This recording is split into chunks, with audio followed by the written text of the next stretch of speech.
그릇과 천이 쓰는 그릇이라는 제목으로 은혜의 말씀 나눕니다. 특별히 이 밤도 이 디모데후서가 사실은 바울의 유언서죠. 유언서, 바울의 유언입니다.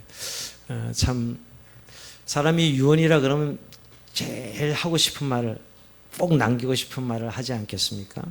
오늘 믿음의 아들 디모데에게 자신의 이제 사역을 마무리하고 죽음을 직감한 바울이 이제 디모데에게, 그 아들 디모데에게, 다음 세대에게 꼭 이것은 너희가 지켜라, 그야말로 유언서처럼 주신 말씀들인데, 주제는 복음과 함께 고난을 받으라 였어요. 에스겔 1장 2장 끝부분인데요, 복음과 함께 고난을 받으라. 그래서 그 복음과 함께 고난을 어떻게 받아야 되는지, 어떻게 고난에 직면해서 승리해야 되는지 계속 말씀했는데요.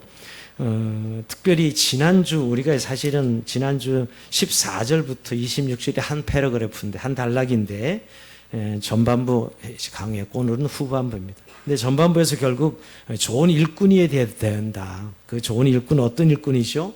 하나님 말씀을 옳게 분별하는 일꾼이 돼야 된다고 말씀했습니다. 자, 말씀을 분별한다는 것, 참 우리가 지난주에 굉장히 중요하게 또 강조하면서 말씀을 나눴는데요. 하나님 말씀을 왜곡시키거나 변질시키지 않고 똑바르게 자르는 것, 이게 하나님 말씀을 옳게 분별하는 것입니다. 그러니까 참 우리가 진리의 말씀에 분별이 없이는 하나님께 쓰임만 일꾼이 될 수 없다는 것이죠. 복음과 함께 고난을 받으려면 반드시 하나님 말씀으로 무장하고 그 진리의 말씀으로 옳게 분별하는 일꾼이 되어야 복음과 함께 고난을 받는다라고 말씀하고 있습니다. 근데 오늘은 좀 좋은 일꾼을 그릇으로 표현하고 있습니다. 비유죠, 여러분. 오늘 20절에 보면 이런 큰 집에는 큰 그릇과 은그릇뿐 아니라 나무 그릇과 질그릇도 있어 귀하게 쓰는 것도 있고 천하게 쓰는 것도 있나니. 자, 하나님은 차별하신 분은 아닌데, 그러나 분명히 귀히 쓰는 그릇도 있고 천이 쓰는 그릇도 있다, 이렇게 말씀하고 있습니다. 즉 좋은 일꾼을 그릇으로 비유하고 있어요. 그죠? 참 그릇하면 여러 가지 비유가 있어서요. 뭘 담느냐의 의미의 비유도 있는데, 우리가 집에서 여러분 쓰는 그릇을 굉장히 자주 쓰는 그릇이 있을 것이고요, 자주 쓰지 않는 그릇도 있을 것입니다. 그죠? 근데 오늘 그릇에 네 종류가 나와요. 그죠? 금그릇, 은그릇, 나무그릇, 질그릇. 그러니까 어떻게 보면 귀한 그릇부터, 재료가 좋은 것이 금그릇이 제일 재료가 좋을 것이고요, 그 다음에 은그릇이고, 그 다음에 나무그릇, 질그릇, 제일 깨지기 쉬운 질그릇까지. 어떻게 보면 재료의 차이고 어떤 재료의 가격 때문에 우리는 귀하다, 천하다, 이렇게 생각해 볼 수 있죠. 우리는 그 재료가 가진 특성 때문에. 근데 여러분, 사실 그릇은 무엇을 담느냐가 정말 귀한 것이죠. 따지고 보면. 그죠? 그 안에 뭐가 담겨 있느냐. 그러나 오늘 이렇게 네 가지 그릇을 열거하신 이유는, 우리가 흔히 집에서 쓰는 그릇들이 이렇게 귀하게 쓰는 걸, 근데 금그릇에는 좀 더 귀한 거 담고, 그럼 당연한 거 아니겠어요? 은그릇에 그게 맞는 내용을 담겠지요. 그런데 금그릇, 은그릇, 질그릇, 나무그릇 차이 때문에 쓰는 게 아니라 뭔가 귀하게 쓰는 그릇이 있고, 하나님 앞에는 천이 쓰는 그릇이 있다는 거예요. 저도 보면 뭐 늘 쓰는 그릇만 쓰더라고. 오늘 말씀 주면 나는 맨날 국그릇은 꼭 그 하나만 써요. 밥그릇도 역시 하나만 쓰고, 보니까 다른 그릇을 쓰지 않아요. 없어서 그런 게 아니라 늘 쓰던 걸 쓰더라고요. 그러고 보면 참 이 늘 쓰던 그릇이 귀한 그릇이구나. 근데 별로 좋은 그릇은 아닙니다. 저희 집에 있는 그릇이 뭐 별로 그리 좋은 건 아닌데 늘 그 그릇에 담아서 밥을 먹더라고요, 제가. 근데 저기 옆에 있는 그릇도 쓸만한데 안 쓰는 거 있죠. 몰라, 그 늘 쓰던 그릇에 마음이 가는 것이죠. 그래서 늘 그 그릇만 이용해서 사용하고 있어요. 좀 돌려가면서 써야 되는데, 그죠? 실용적이려면 이 그릇 썼다가 그다음에 이것을 이래야 되는데, 제 성격이 그렇죠. 옷도 그런 것 같아요. 옷이 없는 것도 아닌데 꼭 있는 것만 계속 입는 것 같아요. 물론 옷이 없어서 맨날 그 옷을 입는 것도 있지만, 그러나 있어도 내가 애착에 가는 옷만 있다고요. 그러고 보면 사람이 뭔가 귀하게 여기는 자주 쓰는 그릇이 있고, 그냥 어떻게 보면 장식용으로 놔두는, 어떻게 보면 천이 쓰는 그릇이 있다는 거예요. 근데 오늘 주님께서 이렇게 비유를 말씀하시는 것은, 귀 쓰는 그릇도 있고 천이 쓰는 그릇도 있는데, 과연 귀 쓰는 그릇은 어떤 그릇이냐, 주인에게 어떤 그릇이 되겠는가. 즉 사실 우리가 인생에 부름받았을 때 하나님의 쓰임받는 삶, 이것처럼 우리가 인생의 가치와 행복을 누릴 만한 것이 없죠. 정말 우리가 하나님께 어떻게 쓰임받는 삶이 되는가? 이게 우리의 삶의 이유 아니겠어요? 여러분, 우리가 생존 때문에 살아가는 자들이 아니죠. 하나님 앞에 어떻게 쓰임받고 살아가는가? 그런데 오늘 그렇게 하나님의 손에 붙들림마다 기 쓰는 것도 있고 천이 쓰는 그릇도 있다는 것이지요. 자, 그러면 여러분, 어떤 그릇이 기 쓰는 그릇일까? 자, 20절이 나옵니다. 자, 20절, 우리 21절 우리 다 같이 읽으면 21절 있습니다. 시작. 그러므로 누구든지 이런 것에서 자기를 깨끗하게 하며 기 쓰는 그릇이 되어 거룩하게 주님 쓰심에 합당하며 모든 선한 일 준비함이 되리라. 아멘. 자, 여기 오늘 세상에서는 재료의 차이에 따라 귀하고 천하고 이렇게 생각할지 모르지만 하나님은 그렇게 평가하지 않아요. 우리는 재료가 뭐 귀하면 귀한 그릇, 재료가 천하면 천한 그릇 이렇게 평가할 수 있지만 하나님이 쓰시는 그릇은 그렇게 재료가 금이고 재료가 은이라서 재료가 나무라서 차별해 쓰는 것이 아니라 오늘 하나님이 즐겨 사용하시는 그릇은 깨끗하게 준비된 그릇이에요. 깨끗한 그릇이에요. 깨끗한 그릇. 여러분 뭐 큰 그릇, 작은 그릇 뭐 다 좋아요. 근데 종재기도 다 좋아. 근데 하나님이 쓰심 받으려면 깨끗해야 돼. 그러니까 오늘 이걸 강조하는 거예요. 우리가 그릇이 쓰임 받을 때 아무리 큰 그릇이라도 더러우면 쓸 수 없는 그릇. 이게 하나님께서 그릇을 쓰시는 방법입니다. 사실은 인간적인 관점에서 보면 우리가 이렇게 가치를 평가하는 것 같아요. 사람이 뭐 재능이 많다든지 학벌이 좋다든지 뭐 가문이 좋다든지 명예가 있다든지 뭐 이런 것은 그것을 우리는 기하고 천하고 좀 평가하지 않아요? 그것 때문에 뭐 정말 재능이 많고 또 정말 학벌이 높고 정말 가문이 좋고 이러면 뭐 우리는 그 사람이 정말 귀하게 쓰임 받을 것이다 라고 생각하지 않습니까? 근데 오늘 성경 그렇지 않다는 거예요. 하나님의 눈은 그렇게 보시고 우리를 사용하시는 것이 아니라는 거예요. 여러분 저는 굉장히 불공평하다고 생각해요. 우리가 태어난 걸 선택하지 않았잖아요. 그러니까 세상은 너무 불공평한 게 뭐냐면 여러분 내가 뭐 태어난 걸 선택해서 나라를 선택했어요. 가문을 선택했어요. 그냥 태어나 보니까 이 가정에 태어나 있고 또 그런 사람이 되어 있고 또 여러분 뭐 어떤 사람이 잘생기게 태어나기도 하고 어떤 사람은 그냥 안 생기게 태어나기도 하고 뭐 생긴 거 다 다르게 태어나잖아요. 근데 그걸 가지고 평가하고 그걸 기 쓰고 천이 쓰는 그릇으로 하고 있는 이 세상은 너무 불공평하죠. 내가 선택한 것도 아닌데 하나님은 이렇게 그릇의 재료 때문에 우리를 평가하고 그릇을 쓰시는 것이 아니라는 거예요. 누구 말도 나는 태어날 때 금수저를 물고 태어나서 뭐 금수저 그러는데 여러분 우리가 선택한 것들이 아닙니다. 만약 그런 것들로 주님께서 우리를 평가하시고 사용하신다면 하나님은 공평하지 않으신 분이지요. 오늘 하나님은 딱 한 가지입니다. 깨끗한 그릇만 쓰신다는 거예요. 깨끗한 그릇만. 오늘 참 저는 이 말씀을 묵상하면서 하나님은 너무나 우리들의 어떤 기준을 따라 우리를 보지 않으신다. 하나님의 기준과 하나님의 눈은 우리가 보는 그런 세속적인 기준으로 어떤 사람이 잘났기 때문에 그 사람을 쓰고 못났기 때문에 안 쓰고 많이 배웠기 때문에 쓰고 못 배우게 안 쓰고 이렇게 하나님 쓰시는 분이 아니라는 거예요. 얼마나 감사한지요. 만약 그런 기준에 나를 본다면 저는 쓰임받기 너무 어렵다는 생각을. 그런데 하나님께서 오늘 그렇게 평가하지 않으시고 오직 깨끗한 게 준비되어 있는 것. 사실 우리는 좀 세상적인 방식에 익숙해서 이런 말씀이 사실 우리 굉장히 도전일 겁니다. 나는 잘났기 때문에 나는 많이 배웠기 때문에 당연히 귀하게 쓰임받는 거야. No, 그렇지 않습니다. 그렇지 않다는 거예요. 깨끗하게 씻겨져 있는가 하는 것이에요.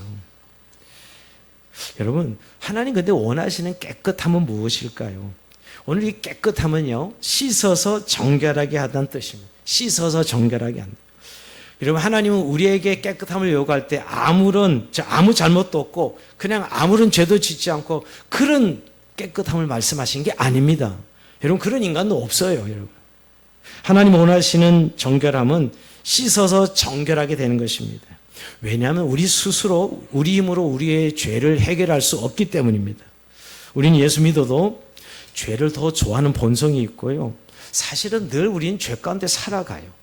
우리가 예수 믿고 한 가지 이제 우리의 삶에 변화되는 게 뭐냐면 내 죄성을 보게 돼요. 그렇게 예수 믿고 기도 많이 하고 성경도 많이 보고 성령 충만하다가도 뭐 한순간 우리는 우리의 본성으로 돌아가는 죄된 모습으로 돌아가고 참 내가 왜 이러지? 이런 모습들을 보지 않습니까? 그게 인간의 사실 실존이에요. 죄인이죠, 죄인. 그래서 여러분, 그래서 예수님 십자가에 죽으셔서 우리에게 그 보혈의 피를 덮어주셔서 우리를 깨끗하게 우리를 치료하시고 우리를 하나님 죄사해 주신 것이죠.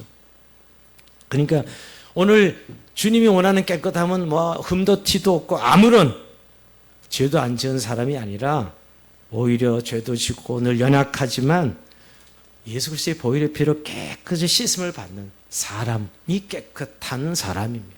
즉 회개하여서 돌이켜서 하나님 말씀대로 돌이키는 그 사람이 깨끗한 사람입니다. 우리가 가끔 뭐 법 없이도 살 수 있다 이런 생각을 많이 하잖아요. 그런 분도 있다고. 뭐 실제 그런 분들이 있는 것 같아요. 그러나 여러분 들어가 보면 또 가깝게 같이 사는 사람한테 물어보면 뭐 비슷비슷해요. 별 차이 없습니다.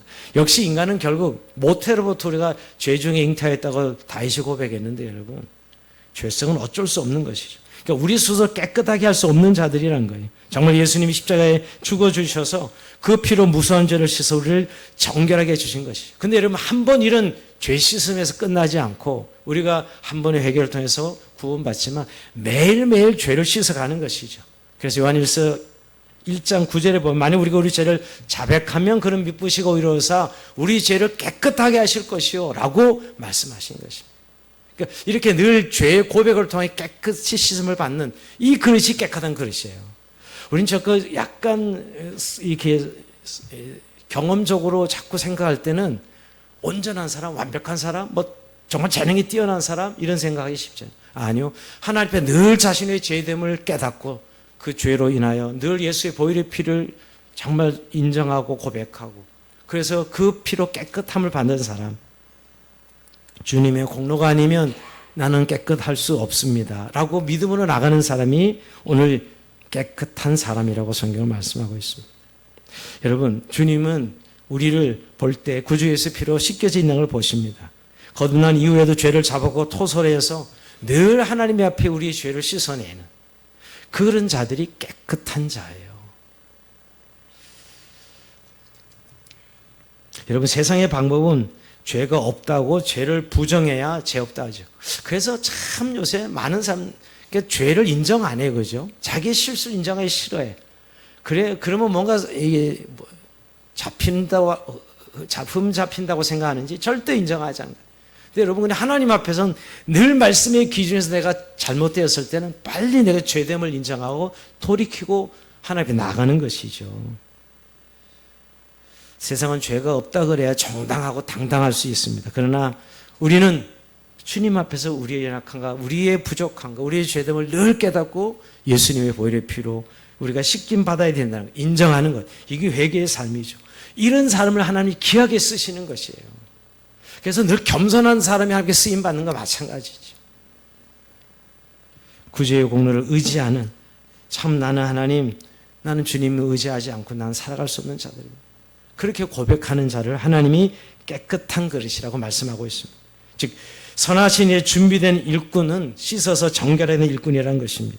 자신의 죄가 예수님의 피공로로 씻음 받을 줄 아는 자가 준비된 자죠. 그래서 이런 것에서 자기를 깨끗하게 하면 그랬는데 여러분 이런 것에서 자기를 깨끗하게 하면 왜 오늘 깨끗하게 하면 그랬냐면 우리가 지금까지 1장과 2장에서 받은 말씀이 뭐냐면 거짓 선생들이죠. 거짓 선생들, 거짓 교훈들 이 사람들이 사실 회개하고 돌아와야 되거든요. 근데 회개하지 않죠. 그게 죄된 자들이죠. 오늘 거짓 선생들의 잘못된 가르침으로부터 깨끗함을 받아야 된다는 의미에서 오늘 하나님 쓰시는 그릇은 바로 깨끗한 그릇이라고 말씀하고 있습니다. 세상은 탁월함이나 출중함을 귀하게 여기지만 성경은 자질을 따지지 않냐고 씻어져 있는, 찢겨져 있는 예수의 피로 씻겨진 깨끗함입니다. 결국은 하나님이 쓰시는 의미는 어떤 지위가 아니고요. 쓰임이에요. 쓰임. 하나님이 쓸 수 있는 사람이 누구냐? 바로 정말 자신이 죄인임을 아는 사람을 하나님 쓰시는 거예요. 자기 연약함을 아는 사람을 하나님 쓰시는 거예요. 그래야 하나님 의지하거든요, 여러분. 그냥 지가 잘난 줄 알고 내가 뭔가 할 줄 안다고 생각하면 교만해서 금방 마귀의 밥이 되고 유혹받아 쓰러지는 것이죠. 그래서 오늘 하나님이 쓰시는, 기히 쓰는 그릇은 깨끗함을 받은 그릇, 즉 자기를 깨끗하게 한 사람을 하나님이 쓰신다는 것입니다. 자, 그렇다면 여러분, 오늘 씻어 깨끗함으로 그 모습이 어떤 모습일까요? 씻어 깨끗한 모습이 구체적으로 어떤 모습인가? 자, 22절입니다. 자, 22절 같이 한번 읽어봅니다. 시작. 또한 너는 청년의 정욕을 피하고 주를 깨끗한 마음으로 부른 자들과 함께 의와 믿음과 사랑과 화평을 따르라. 예.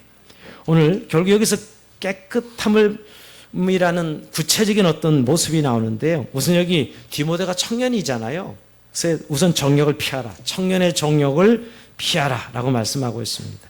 여기는 성적인 욕구, 당연히 들어가고 있고요.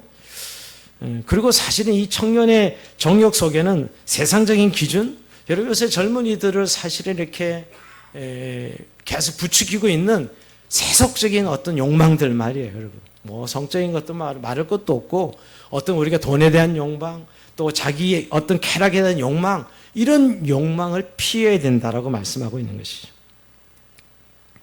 사실 젊은 시절에는 그런 것 같아요. 자기 어떤 그 능력을 입증하고 싶어 하고 막 그냥 드러내고 싶어 하는 이런 부분이 있죠. 뭐 성격만 그런 게 아니에요. 젊은이들이 대체적으로. 동시에 또 너무 불안한 미래 때문에, 미래에 대한 예측이 불가능한 시대에 우리가 살아가기 때문에 너무 불안해하는 이런 청년들이 양면성이 있는 것 같아요. 양면성이 다 있는 것 같아요. 근데 그럴 때 오늘 먼저는 청년이 지식도 있고 능력도 있지만, 먼저 정욕을 피하라. 특별히 지난주도 그랬지만 말다툼을 피하는, 즉 변론하지 말고, 변론에 빠지지 말고, 이런 말씀도 같이 이야기했죠. 오늘 24절 어리석고 무식한 변론을 버리라. 이에서 다툼이 나는 줄 알면 이 청년의 정욕 속에 이 무식한 변론, 내가 잘났어 네가 잘났어 다투고 따지고 하는 이런 것에서 피해라고 말씀하고 있는 것입니다.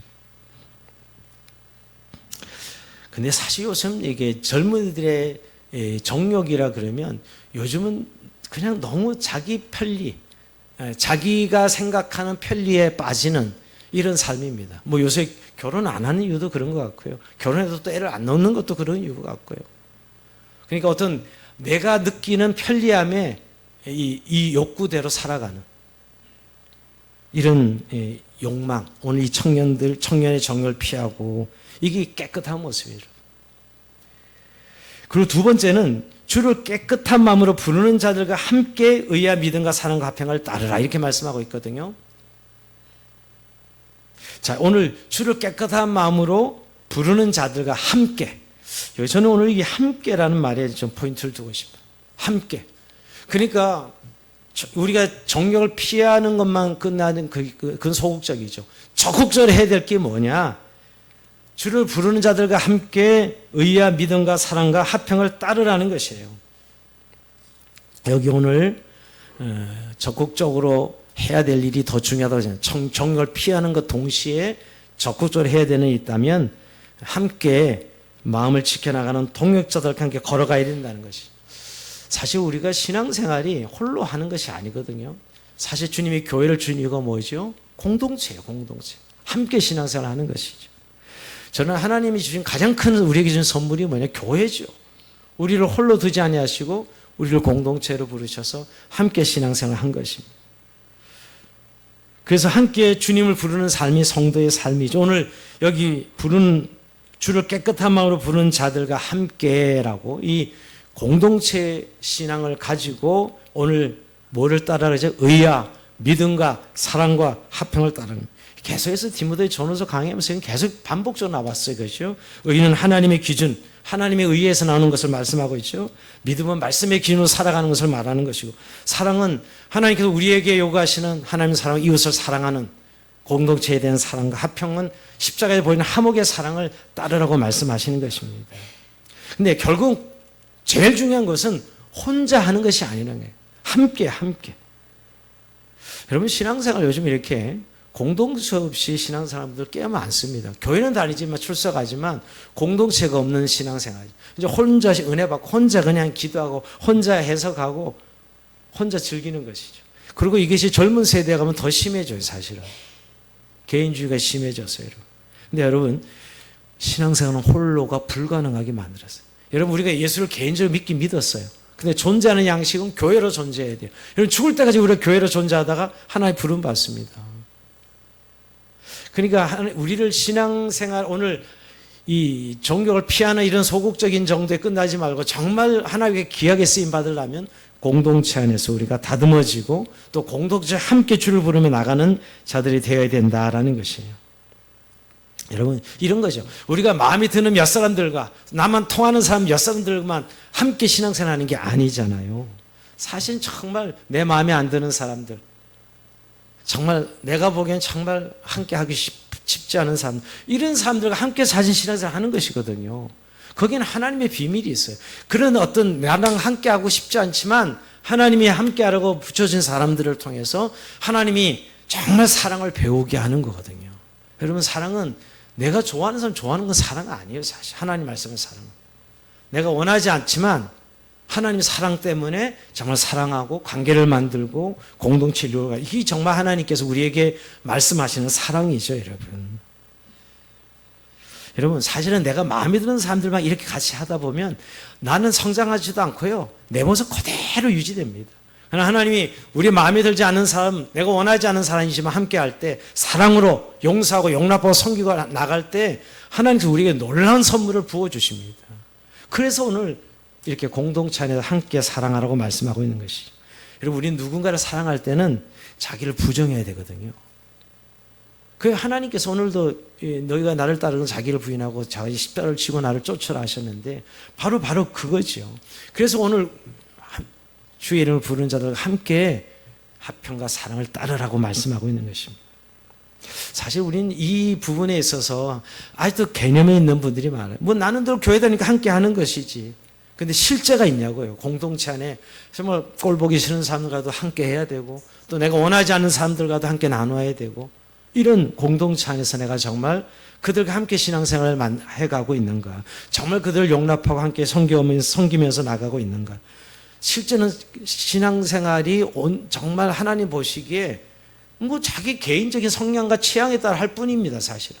근데 정말 하나님이 원하시는 그 신앙의 모습은 공동체 속에서 정말 하나님의 의와 믿음과 사랑과 화평이 드러나기를 원하시는 것입니다. 그리고 여러분, 신앙생활 혼자 갈 수 없습니다. 특히 우리 청년들에게 도전하고 싶어요. 혼자 있는 것이 너무 편한가 봐요, 청년들은.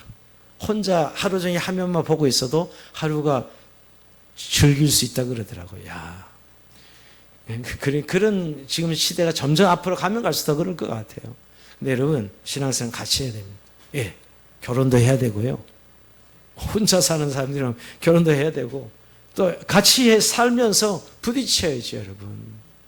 왜 우리에게 남편과 아내를 줬어요? 정말 다른 사람을 우리에게 함께 한 가정을 살게 해주셔서 우리가 정말 그리스도의 사람으로 세워질 수 있도록 하신 것이지요. 그리고 정말 자기를 부정할 수 있는 그 일이 그 관계 안에서 일어나는 거예요. 이건 뭐 돈이 있다고 되는 것도 아니고요, 학벌이 있다고 되는 것도 아닙니다.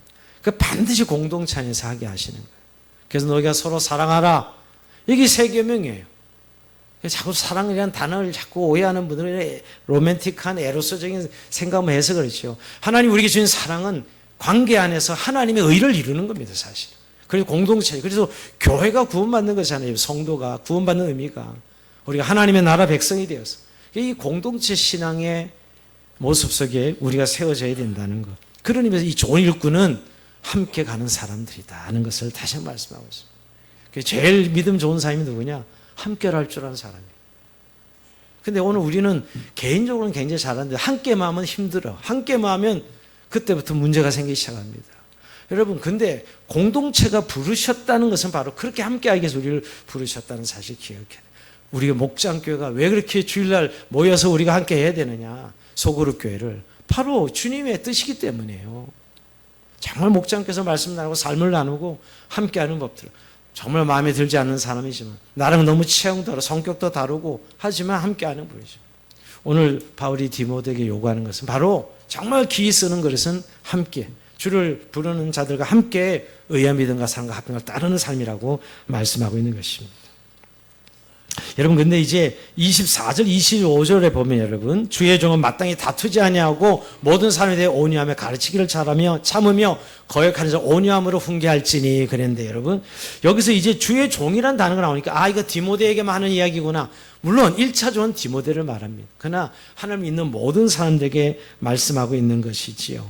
뭐냐면 오늘 우선 온유하며 가르치기를 잘하며 참으며 자 우선 세 가지가 나오는데 여러분 온유한 것, 또 가르치는 것, 또 참는 것 이 세 가지를 잘하는 것이 좋은 일꾼이라는 거예요. 좋은 그릇이라는 겁니다. 근데 가르치는 건 계속 나왔고요. 여러분 여기 온유함이라는 것 사실 온유함이라는 것은 복수하지 않는 마음이에요. 우리가 어떤 상대방과 관계를 맺을 때 어떤 나쁜 말을 들으면 반드시 되갚고 싶어 하죠. 복수하고 싶어 합니다. 그 복수하지 않는 마음이 온유한 마음입니다. 따뜻하게 받아내는 힘이죠. 그렇다고 비굴해지는 의미는 아닙니다. 분명히 나쁜 말도 들었지만 그걸 그 말로 되갚아서 복수하는 사람이 아닌 이게 온유한 사람입니다. 따뜻하게 받아내는 것이죠. 그래서 연결해서 인내가 나오고 참아야 되는 것이죠. 근데 사실 오늘 이 당시에나 뭐 오늘이나 마찬가지로 항상 이 사람의 관계 속에는 다툼이 있습니다. 그죠? 갈등이 있습니다. 이건 어쩔 수 없는 거예요. 너무너무 다르잖아요, 우리가 서로. 근데 오늘 주의 종들은 다투지 아니하고 모든 사람이 온유하라고 말해요. 그리고 인내해야 된다는 것이죠. 사실 우리가 공동체에서 정말 중요한 자질은 붕괴하지 않고 참는 거예요. 자, 공동체 안에서 우리가 붕괴하지 않고 참아야 됩니다. 눈에 다 보이는 그들의 약함과 어리석음을 참아야 되고요. 상대의 무례함을 분노로 반응하지 않고 참아내야 됩니다.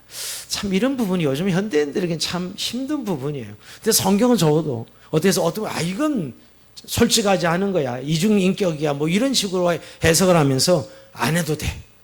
이렇게 이야기하는 분들도 봅니다. 근데 여러분 성경 그러면 성경 이거는 믿고 저건 안 받아들이고 말도 안 되는 소리죠.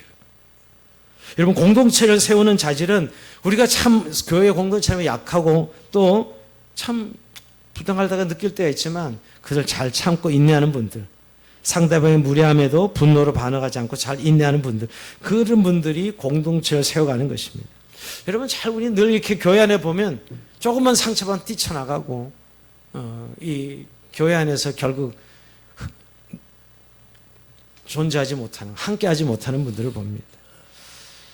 물론 그건 참 상처가 되고 실망이 되고 아픔이 되고 하는 것이죠. 근데 여러분 정말 견디기 어려운 사람들을 잘 받아내는 거 그게 진짜 주님이 원하는 사랑이고 용납하는 사랑이지요. 나도 성질대로 살고 싶은데 또 내 실력도 행사하고 싶은데 내가 정당하게 하고 싶은데 이건 세상의 방법이죠. 근데 오늘 온유함으로 참으라고 말씀하고 있습니다. 왜 그러면 온유함으로 참으라 했을까요? 이유가 뭘까요, 여러분? 26절에 보면 이런 말씀을 합니다. 혹 하나님이 그들에게 회개함을 주사 진리를 알게 하실까 하며 그들로 깨어 마귀의 올매에서 벗어나 하나님께 사로잡힌 바 되어 그 뜻을 따르게 하실까 함이라. 오늘 25절 26절 이 이유가 납니다. 거역하는 온유함으로 훈계할지니 혹 하나님이 그들에게 회개함을 주사 진리를 알게 하실까 하여 그들로 깨어 마귀의 올매에 벗어나 하나님께 사로잡힌 바 되어 그 뜻을 따르게 하실까 함이라. 여러분 우리의 그런 삶을 통해서 마귀의 사로잡힌들이 벗어나게 되고 하나님 뜻을 따르는 사람이 된다는 거예요. 여러분 논리로 사람을 설득한다고 생각하십니까? 안 돼요. 여러분 실력으로 사람을 설득해요? 안 돼요. 그건 하나님 방법이 아닙니다.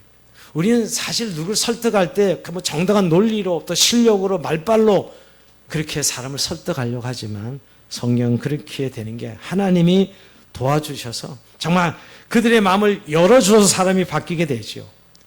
정말 하나님께서 마음을 바꿔줘야 바꿀 수 있는 것입니다. 논리와 재능으로 하는 것이 아닙니다. 즉 우리의 기질과 성질대로 하지 않고 정말 하나님을 신뢰하면서 하나님의 방식대로 그게 온유하고 인내하는 방식이죠. 그게 하나님의 방식입니다.